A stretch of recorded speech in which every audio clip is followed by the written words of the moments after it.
Capítulo 5. Pasajeros en trance. La moto, el campamento, el coche, cada uno de esos ingredientes podía por sí mismo darle la popularidad que le faltaba para sacarlo de una vez de su ensimismamiento. Una especie de enfermedad no declarada, de la que ningún mimo parecía sanarlo. Durante los campamentos vivía intensamente amores imposibles de raíz, pues de antemano se sabía incapaz de cuando menos pretenderlos. Se fijaba en mujeres más grandes, a veces por 10 años de diferencia, instructoras de windsurf, empleadas de cocina, counselors, gringas al mismo tiempo próximas y distantes que sin duda se habrían carcajeado de sus intenciones. Gringas musas, opuestas en sus pensamientos al modelo de gringa sobrada de cuerpo que solía privar entre los compañeros de la escuela. Mas no obstante su calidad etérea, las musas recibían de vez en vez los mensajes anónimos de quien prefería eludir todas las probables amistades para mejor centrar sus esfuerzos en seguirlas de cerca, siempre desde una sombra segura, aunque febril. Un método curiosamente similar al que desarrollaba para escribir, vigilar cada paso de la realidad desde la protección de la penumbra, resuelto a entretener y luego sepultar cada una de sus observaciones. En cuanto a los vehículos, que en otros casos colman de popularidad a sus dueños, Pig había usado la moto y el coche no para seducir a sus vecinos, sino para escapar de todo cuanto le parecía vecino, y por tanto amenazadoramente próximo. Se escapaba hasta el centro en la moto, compraba novelitas pornográficas, polvos pica pica, palomones con triple carga de pólvora, todo aquello que luego le serviría para esparcirse a solas, casi siempre a costillas de una realidad a la que había violentado en secreto, presa de cierta turbia excitación. Pero si con la moto solo de cuando en cuando conseguía escapar de la colonia para hacer una de esas travesías, cuando sabía que mamita no volvería en horas, el coche le dio toda suerte de facilidades. Antes que transportar a los amigos que no tenía, Pig se lanzó a bucear allí, donde mamita era incapaz de imaginarlo dar un paso sin taparse la nariz. Una vez con el coche a su disposición, Pig confirmaba su estatura de niño mimado, al tiempo que afirmaba una honda tentación de pervertirse. Hasta los 16 prescindió de los cómplices. Después, fue precisando de ciertas compañías. Le había prometido a mamita que nunca fumaría marihuana, pero no dijo nada sobre los ácidos. En una de sus excursiones por el centro, había ido a dar al tianguis de Tepito, entre cuyos retuéncanos fluían la oferta y la demanda de un ancho y permisivo menú de mercancías subrepticias, música para los oídos de quien, como Pig, temblaba imperceptiblemente al caminar, lleno de una ansiedad que le saltaba del pecho en ese delicioso boom boom boom, señal de que la verdadera vida estaba de regreso. Un miedo que se goza, eso era vida, y lo demás migajas. Cuando a pocos centímetros de su oreja izquierda resonó la palabra ácido, Pig supo que era hora de probar un miedo nuevo. Llegó el día siguiente a la escuela con 10 ácidos guardados en la cartera. No quería viajar solo, ni sabía a quién proponérselo. Intentó un par de insinuaciones al vuelo. Por cierto, ¿sabías que en el centro venden ácidos? Pero ambas concitaron más susto que entusiasmo. No obstante, en el descanso de las 9:30, se le acercó uno de los asustados. Quería saber más. Al 10 para las 10, comenzando la clase de natación, Pig ya tenía un prospecto real de amigo, el Sapo, un argentino retraído, hijo de refugiados prestigiosos, que desde Buenos Aires traía la inquietud de probar un caramelo como los 10 que Pig cargaba en la cartera. Estas cosas si las pensás, no las haces, y si las haces, ya para qué las pensás, repetía el Sapo al salir de la alberca, y Pig se detenía a reírse por minutos. En el supuesto, poco verosímil, de que para ese entonces conservara la capacidad de distinguir instantes de minutos, Pig recuerda las grandes dificultades que pasó para calzarse el pantalón, camisa, calcetines y zapatos, pues cada prenda le exigía una cadena de movimientos coordinados que de pronto desmenuzaba y encontraba excesivos. Había toda una coreografía de miembros y neuronas en el solo acto de ponerse un calcetín, y ello era causa más que suficiente para seguir desbaratándose a carcajadas. Lejos de prevenir las muy probables consecuencias que tan extremas y notorias alegrías podían acarrearle dentro de la escuela, Pig salió de los vestidores con la felicidad de un muñeco ventríloco, las cejas levantadas, la sonrisa impertérrita, las pupilas ya fijas en cuarto creciente, seguido de muy cerca por el Sapo, que iba bailando solo. Cuando menos pensaron, ya estaban rodeados. 4 alumnos de tercero de prepa los devolvían gentilmente al área de la alberca, invadidos de un súbito celo paternal. Ciertamente, no debían volver al edificio en tamaño estadazo. Pig, además, se había calzado la camisa al revés, pero claro, no estaban entre extraños. Por lo menos al sapo lo conocían bien, y a Pig sin duda ya lo estaban conociendo. Por eso su mejor tarjeta de presentación estuvo en su cartera. Poco rato después, los 6 se hallaban lejos, al final de la cancha de fútbol, tras un gran ataque de agua en forma de pirámide, donde, sin darse cuenta, Pig se las arregló para hacerse de 5 amigos invaluables, por inconvenientes. Ninguno, sin embargo, había probado unos ácidos como esos. ¿De verdad había ido al centro a comprarlos? Por supuesto que no. Aún presa del estado de gracia colectivo, Pig tuvo la sagacidad elemental para no develar la ubicación del proveedor. Un primo los consigue, resolvió, triunfante, ya calculando que no solo tenía nuevos amigos, también iba a tener con qué comprarlos. ¿A cuánto?, disparó uno de ellos, al que pronto conocería como Muecas.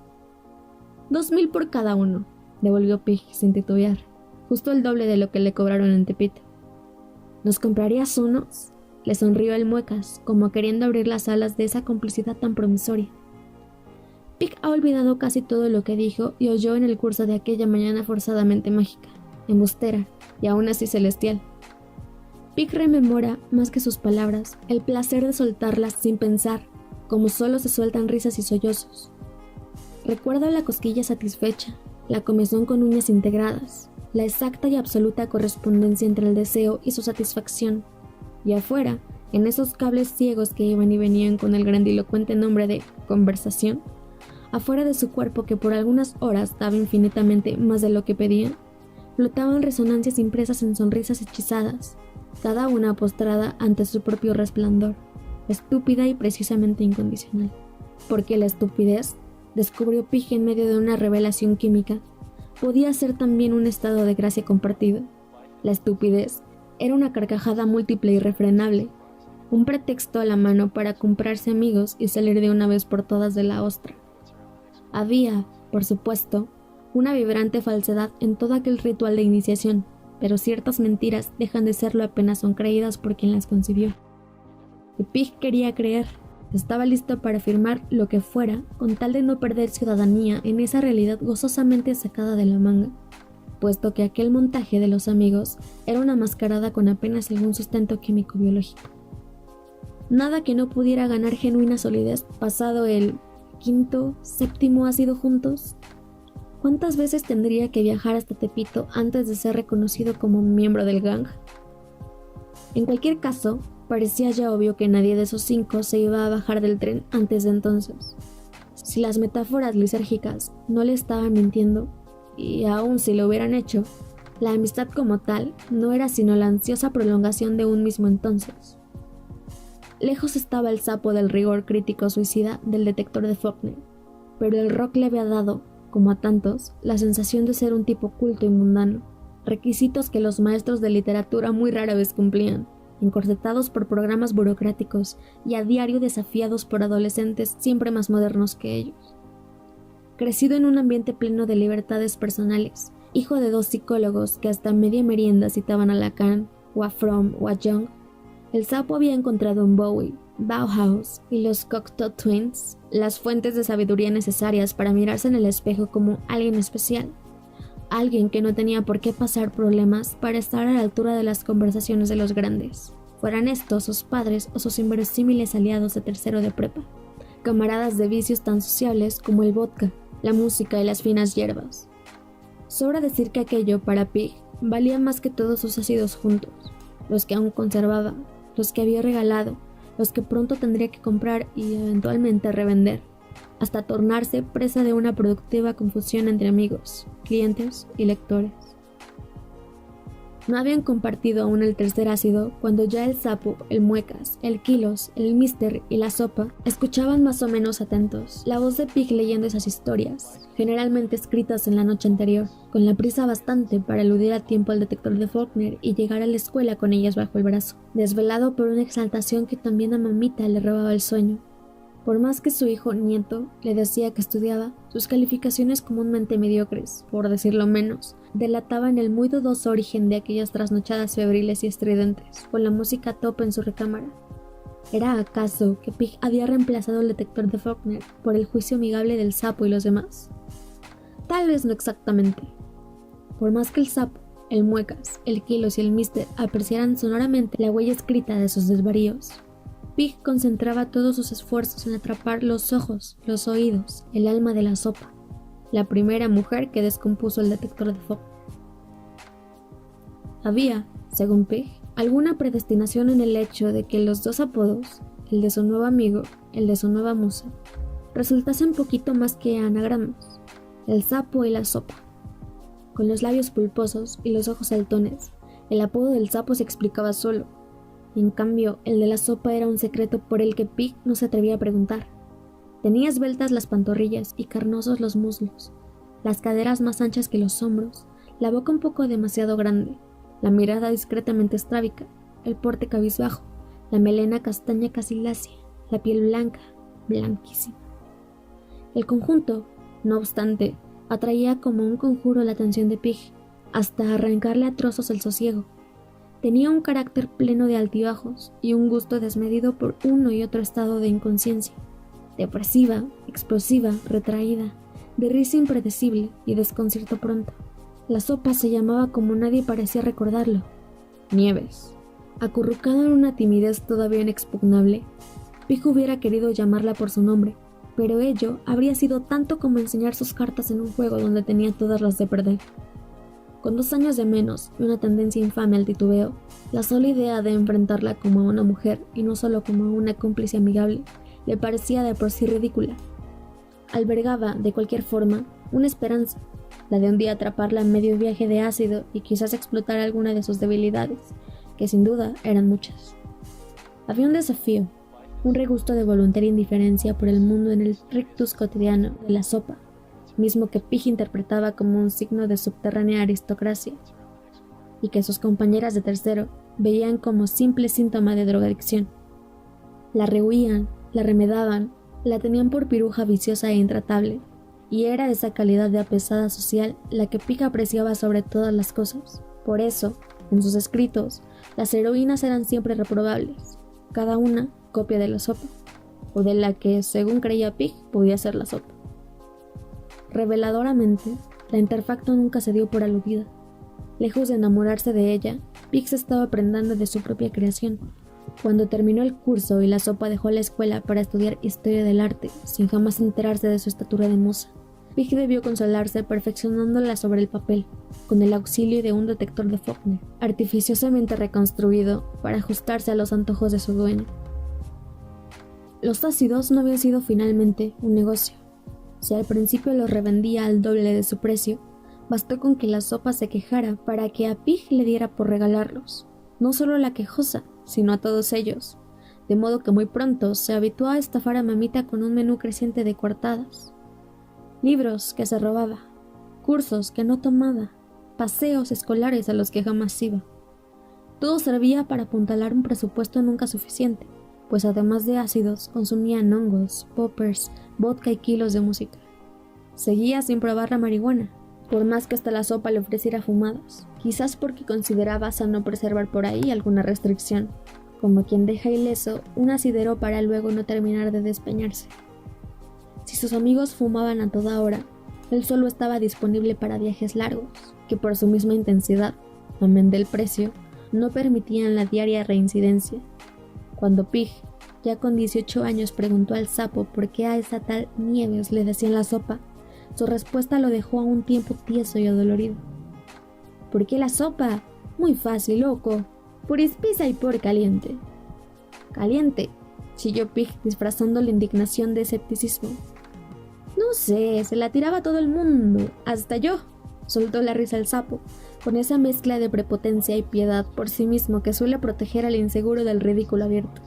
Podía ser mentira, pero bastaba con ponerse en el sitio del más débil. Charlotte, inexplicablemente afortunado, y al cabo Pierrot, con espuelas, para creer en esa y otras fanfarronadas. Por más que Pig pensaba en atenuantes suficientes para seguir honrando la memoria de la musa desvanecida, las palabras espesa y caliente siguieron retumbándole entre las paredes del cráneo. ¿Qué quería decir espesa? Neurótica, viciosa, libertina, hermética, perversa, sufridora, traicionera, masoquista, resentida, vengativa, temible, ¿había necesariamente alguna conexión entre calentura y espesura? Lo más fácil habría sido justificar una cosa con la otra. La pobrecilla era caliente porque había llevado una vida muy espesa, pero eso ya era tarde para saberlo, como tarde seguía siendo, año tras año, para bajar a cada musa del altar que en silencio le había levantado, comenzando por ese título patético, musa.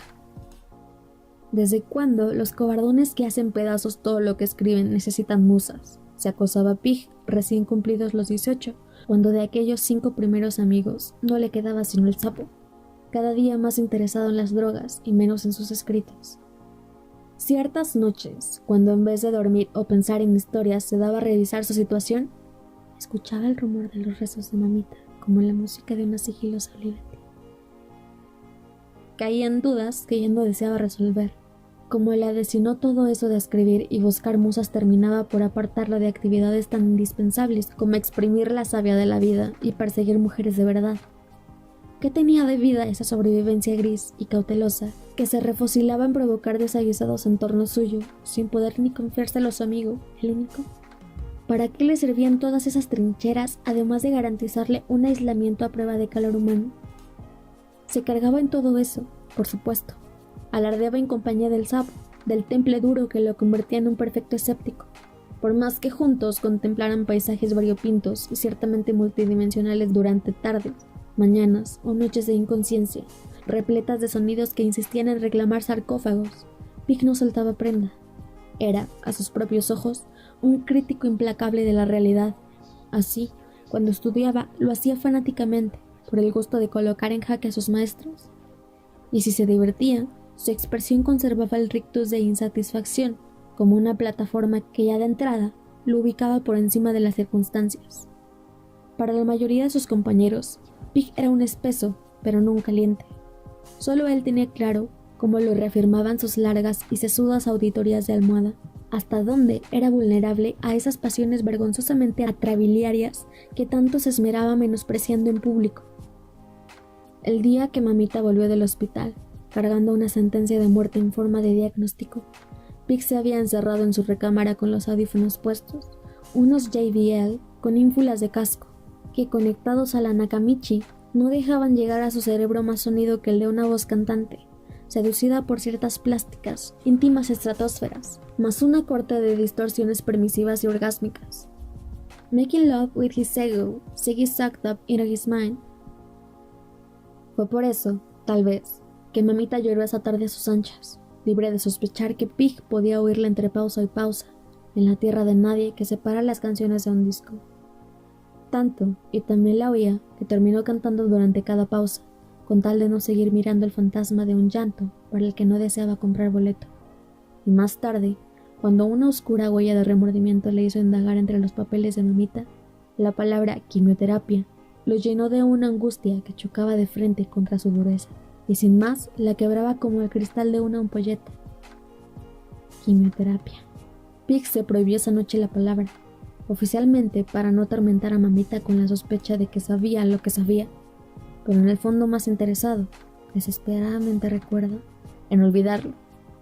Quería y requería vivir en el presente, desdeñar al futuro, con toda su engreída inminencia, como a una mera superstición tribal. A medianoche volvió a prender la grabadora, se calzó los audífonos, se mintió. No le va a pasar nada.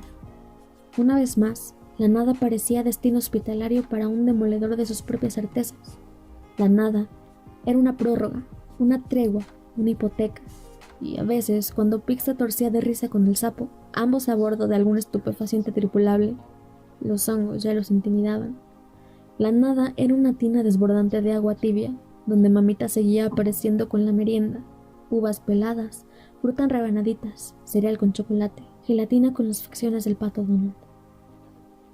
Por sobre todo lo visible y lo invisible, la nada era completamente suya. Ni siquiera la muerte podía arrebatársela.